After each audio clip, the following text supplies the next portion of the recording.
Hi, today டெரிஸில் Sunday vlog பார்க்கலாம். So morning fish மார்க்கெட்டுக்கு போய் ஃபிஷ்ஷும் ப்ரானும் வாங்கலான்ட்டு பிளான் பண்ணிட்டு தான் போனேன். ஸோ ஏரி வவாலும் ப்ரானும் வாங்கிட்டு வந்தாச்சு.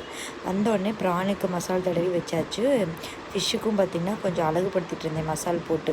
அப்போ தான் டேஸ்ட்டு கொடுக்கும் அப்படின்னு சொல்லிட்டு அதை அழகுபடுத்திட்டு இருந்தேன். பொண்ணு கொஞ்சம் அழகுபடுத்திட்டு இருந்தா. அப்புறமா பார்த்தா அம்மா எனக்கு ரொம்ப கையெல்லாம் எரியுதுமா அப்படின்னு சொல்லிட்டு அழுதுட்டு இருந்தா. ஸோ பசிக்குதுன்னு சொன்னாங்கன்னா ப்ரான் ஃபஸ்ட்டு ஃப்ரை பண்ணி கொடுத்தாச்சு. சாப்பிட்டு நல்லாயிருக்குன்னு சொன்னேன். ஸோ நான் மீன் குழம்பு எப்படி பண்ணுவேன்னா எப்போயுமே சிம்பிளாக அரைச்சி ஊற்றி புளி கரைச்சி ஊற்றிடுவேன் நான். அப்போமா எங்கள் அம்மா சித்தியும் சொன்னாங்க, நிறைய வெங்காயமும் வத்தல் கருவேப்பிலை அப்புறம் பூண்டு நிறைய போட்டிங்கன்னா நல்லாயிருக்கும் அப்படின்னு சொன்னாங்க. ஸோ வெங்காயம் தக்காளி அரைச்சி ஊற்றிட்டு இதில் தாளிச்சிட்டு புளி கொஞ்சம் நிறையா அரைச்சி ஊற்றி பண்ண நல்லாயிருக்கும். புளி நான் சாப்பிடக்கூடாது இல்லைங்களா, ஸோ அதனால் பூண்டு நிறையா போட்டு நல்லா கொதித்த உடனேயே மீனை போட்டு இறக்கிடலாங்க. எங்கள் வீட்டில் இன்றைக்கி ஃபிஷ் குழம்பு, ஃபிஷ் ஃப்ரை, ப்ரான். ஸோ உங்கள் வீட்டில் என்னதுன்னு சொல்லுங்கள். பாய்.